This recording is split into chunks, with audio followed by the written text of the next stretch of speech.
Welcome to Unit 5. This unit requires a little bit of a discussion before we get started. So first, when it comes to grading, you can take one lesson a day. When you get to the final exam, and there will be a final exam for this unit, that will be the determining factor in whether or not you have to go back and complete the lessons again. So here's the logic. There's 15, 16 lessons per unit. But if you keep doing the same lesson each day, you're just getting this repetitive system, right? And so one way where we can make it more interesting and develop the brain faster and develop the ear more quickly is if you get something new every single day. So we go through all the lessons, we don't worry how we're doing, because most of the things you're having trouble with in lesson 1, 2, 3, 4, so on, are going to get easier as you go through these 15 lessons. And by the time you get to the final, a lot of it, if not all of it, will correct itself.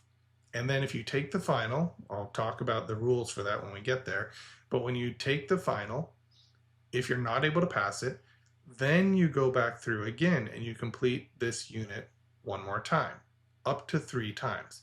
So we're still completing lessons up to 3 times each, but what we're doing is we are doing it in a way where we get constant stimulus every single day. Now, this particular unit is especially different. Normally, I start very basic and then we get harder. That's not how this unit works. It starts very difficult. It starts with some real challenging things like hearing chord progressions really fast or hearing augmented and diminished triads just with barely any time to think about what they are. And then it gets easier. I start to teach you. I slow things down. So the premise behind this, there's a lot of research to support it. But what we're doing is we're throwing you into the fire. We are doing immersion training. You are just trying to catch on to anything you can. I think of it as kind of like being in the ocean and the waves are really wild and they're throwing you all around and you're just trying to stay above water. You're just trying to catch some air, and not drown. That's what this unit's going to be like, especially in the beginning. You're just going to go through, put in as much effort as you can. You have to stay focused. You want to try and do these every day if you can. And you're just going to grab onto whatever you can. So let's say you hear a diminished, augmented, and you only get one of those right. Great. You latch on to what you can. And then when I correct you, there should be a little recognition in your mind like, okay, I guess that was augmented. Okay, I guess it was diminished. Pay attention to that. That's important. It's a kind of a mental replay. It fixes it in your ear. So I am guiding you, but we're going fast. Because one of the problems with ear training is it starts slow and then it builds, and then the idea is you gain increasing complexity. But guess what? That doesn't work. So what we need to do is we need to throw you in there. We need to immerse you in this. You get whatever you can from the lesson, and then you go on and you do it again in a slightly different way in the next lesson. So 1 lesson per day, okay? And what will happen is your brain will start to say, okay, this is really intense. This is really complex. It should help you stay motivated. The lessons will be more fast-paced. And you should see better results, because then when we finally do slow it down, the brain's like, oh, I've been doing this for a while. I'm okay. Now I can hear it more clearly. It'll become more fully integrated into your technique. Okay. So that's a point I want to make about kind of motivation moving through this. Just take the lessons as you can. Try and do it every day. I don't recommend doing it more than once a day. That probably won't give you any additional benefit. And you do better to try and do your ear training in the morning or whenever you wake up, and then go about your day and perform, practice, compose, listen to music. Anything but more ear training. Okay? So that's another thing I want to talk about. Ear training is training. It is not practical. Okay, so you're like, well, why am I taking this course then if it's not practical? What I mean by this is ear training is kind of like practicing scales, practicing arpeggios. Sure, you'll come across a scale or arpeggio in music, but do you have to play the exact major triad to be able to play what you see in the music? So let's say you get a piece of music and there's A, C sharp, E, a major triad. would you have had to practice that A, C sharp, E on the piano multiple times to be able to play it? Or could you just read the notes and learn it in the music, right? So we practice technique to develop our finger memory, develop our coordination. With ear training, we kind of do the same thing. We practice these techniques to get our brains used to hearing sound, absorbing sound, and understanding sound. And when you get through this course, by the time you get to Unit 16, what's going to happen is you will go beyond anything I've taught you. So you may be thinking, why do I need to hear a 1, 3, 4, 5 progression? Well, you don't, but you do need to be able to recognize them and get your ear used to picking them apart. Because then what happens when you hear real music, you're able to say, oh, that's like a 1, there's a 3 chord and there's a second on top. That's interesting. You can start to actually pick up what is going on in the music more easily. You see what I'm saying? So the ear training is technique, but the technique is more than the sum of its parts. Okay, so just because you identify augmented and diminished triads doesn't mean all of a sudden you identify augmented and diminished triads in real music. Not right away, but it does set the stage for your brain and your ear to be able to start picking up on harmonies in music. You're training your ear to pay attention, and through these techniques that I'm giving you, if you just keep with it, you will develop a very, very powerful ear. And it's not like when we're done with the course, you're done ear training, but the ear training becomes part of your music, part of your daily life. Have you ever wondered why some people just seem to have a naturally good ear?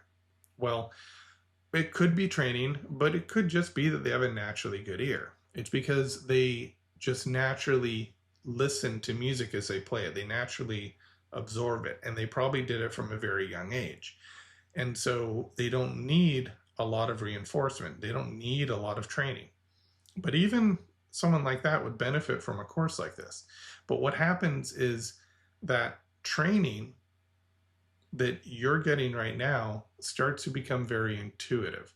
You start to be able to just listen to something and you know what's going on. You can hear the individual lines. You can hear a progression. You don't even necessarily know that you're going from 1 to 3 to 4, but you can hear that 1, 3, 4 motion in the bass, and then you can hear the inner parts too, and you essentially know what the progression is. Okay, so we're training technique, but those techniques have kind of a flowering effect. They're like a seed. Okay, so if you learn the difference between a major and a minor triad, very simply, we'll try and explain it this way. If you hear the difference between a major and a minor triad, you have learned to differentiate between two different things, okay?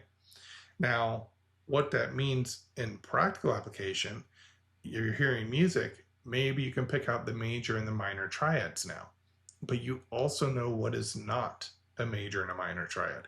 So the training is more than the sum of its parts. It's a seed, and it grows and it flowers and it becomes something much more than that seed. So we're planting seeds right now and they're growing, but we have to do it daily. We have to water our technique daily.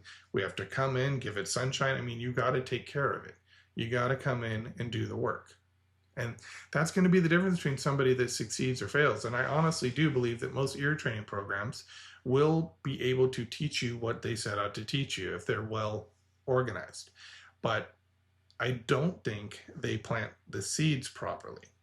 And so you'll learn, you'll get better at a tonal system, you'll get better at hearing whatever it is they're teaching, but it'll be missing some aspect of the training that allows your ear to start to just pick up on music. So that's what we're doing here, okay? So consistency, you know, what happens often with a course is you start out, you're like, oh, this is exciting, I can hear everything, yeah, awesome. And you're really motivated about it, you're really excited. And then it becomes work. You come in the next day, 2 months, 3 months, like, okay, here's my ear training. You lose the excitement. And I have to tell you, one of the best ways to develop the ear is to keep that that excitement going. It's like having respect for the training. And respect doesn't mean that you're kind of disrespecting the training, if that makes sense. It just means that you come in every day and you work at it and you keep that high level of attention. You try and stay motivated. You try and stay excited. You try and enjoy it, because when you enjoy it, it works better. Okay. If you're just coming in like, okay, I'm gonna do my ear training, that's actually probably a stage you'll go through. But if you can power through that, it eventually becomes fun and exciting again. I mean, when I taught students in college, they'd say, oh, it's boring. No, it's not music. I'm like, but eventually if they stuck with it, all of a sudden it did become exciting, because they saw how it was affecting their ear. They saw how it was affecting their performance. So I'm trying to encourage you right now. You're going to go through this course. There's going to be things that surprise you. There's going to be things that frustrate you. You're going to be like, I can't do this. Good. That's the right feeling. It's supposed to be frustrating. But remember, you just go lesson by lesson, one per day. You constantly get something just a little bit different, and you will develop your ear. Unit 6, by the way, we're not there yet, but that one's going to be really exciting. It's almost going to be a little bit profound. You're going to start to realize how all this is coming together, because in this unit, we're getting so much. We're learning about the mediant triad and major and minor. We're learning first inversion triad, so we already have root position and second inversion. You're getting your perfect fifth, fourth, major, and minor third, to some extent the octave. You're starting to be able to identify intervals by half steps. So rather than saying a perfect fifth is a perfect fifth, you just know it is an interval of a 7. It has 7 half steps. Perfect fourth is a 5, because there are 5 half steps. A major third is 4. Minor third is 3. And this is really based on research. So everything I do in this course is based on research, okay? And one of the best ways to train your ear, and you should know this as a musician in general, is you have to approach it from multiple different angles, multiple different challenges. So if we just go bum, bum, and say that's a perfect fifth, that's one way of identifying it. But you can also identify it as 0, 7. 0 being the starting pitch, 7 half steps apart. That's what we're doing in this course. So it forces your brain to say, oh, here's a different angle. And it becomes a very powerful technique later for sight singing. We're not there yet, but it becomes powerful. And there's other ways to identify perfect fifths too. So you hear a perfect fifth in a major triad when it's in root position, the root and the fifth. We do that in this course. You listen for a perfect fourth in inverted triads, fourth in the bottom, fourth in the top. We do that in this course. So this whole course is about exposing you to many, many, many, many different ways, not just one technique. It's not one method. There's a tonal method in here. There's a serial method in here. There's an immersion method in here. There's an interval training method in here. There's just so much that is built into this course. So if you haven't started Unit 1, if for some reason you're getting this lecture and you haven't started Unit 1, start with Unit 1. And if it's easy, thank your lucky stars. Because if it's easy, eventually this course is going to catch up with you. And when it does, you'll have gone through all the lessons. Maybe you just do one a day, but you'll have gone through all the lessons and you've built this strong foundation so that you will have an extremely powerful ear. So I recommend everybody start from the beginning. Don't start on Unit 5, even if you can do it, because you don't have the foundation. And remember, I am planting seeds. I'm planting seeds. There's a reason this is 16 units long, over 250 lessons, because I want to make sure that this ear training program covers everything a human can reasonably cover, okay? There's always going to be something else. But the idea is that once you finish this course, you won't need to take other ear training courses, or you can just for fun. It'll be like add-ons. Okay, this is the core package. You take this course and you get a certain level of ear training, right? It builds the foundation. And then you can add serialism. You can add atonality. You can add other things. But I mean, we do everything in here. We even do chordal, quintal, secundal harmonies. We're going to do everything. Polychords. by tonality. This is a comprehensive course. It's going to teach all the main techniques. So then if you do find another course, treat it like an add-on. You know, it's something else to just train your ear one more way. I'm a big fan of other ear training courses, but I'm biased and I think you need this course first. I think you need to build a foundation. If you're a student in school though, use a tonal method, you know, just to pass those courses, and start working on this when you feel like you can devote at least 5 days a week. Because at this point, Unit 5, we're asking for more. So the lessons are about 30 minutes now. Some of them are a little bit longer. We're going to condense that, but in the beginning, there's a little more explanation needed for these drills because they're different. And so there's going to be just a little bit more talking, but total talking time per lesson, not counting the tips at the end, is probably about 5 minutes. So I do keep it minimal, but we do have to move things a little bit slower at first, and then gradually we'll increase the tempo on what we're doing. So that's another thing that's different about Unit 5.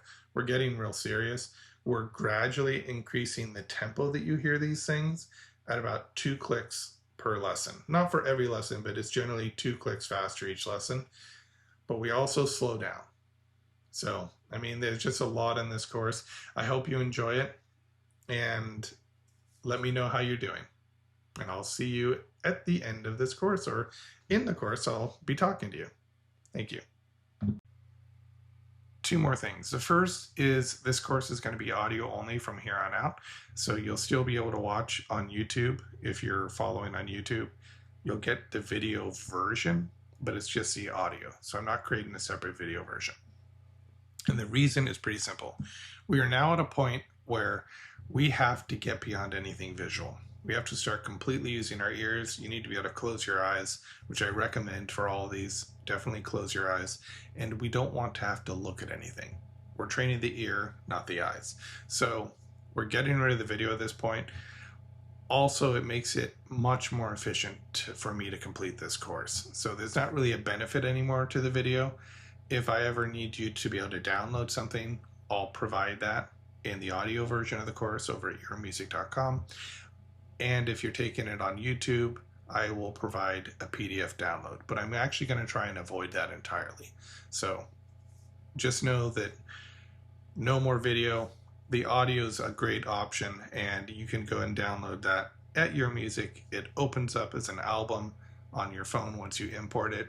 And it makes it really easy to just go through these lessons wherever you are. Now, when you start this course, you're going to hear rain and birdsong. This is intentional. This is something known as attention restoration theory. The idea is that when we listen to nature sounds while studying and learning a new skill, it helps you retain information and allows you to stay more attentive. Something that one of my previous instructors did, his name's Takeyoshi Suzuki. He was a conductor in Japan, and he had a music school there. And one of the things that they did was they had lights in the practice rooms that would change colors every 30 minutes. And they found that it increased the students' ability to practice and maintain attention. This is similar to that. Attention restoration theory, though, deals with sound instead of light. So if you want to combine the two, if you have lights, you can slowly change colors. You can do that while listening to these drills, these lessons. So it's there for a reason. What you need to do is try and hear past it and focus on the intervals. So it's one distraction that will allow you to focus in. And so in the past, you may have noticed that some of these lessons have some intentional distractions. And so you were supposed to listen past those. I have found a new way to do it. So the audio is cleaner, which a lot of people will enjoy, but also it still gives you that distraction that you have to listen past, while at the same time, hopefully providing a little bit of stress reduction, and maybe will make the experience more enjoyable. So this is my solution to not having a lot of background noise. Okay, so enjoy the course, and I can't wait to hear how you're doing.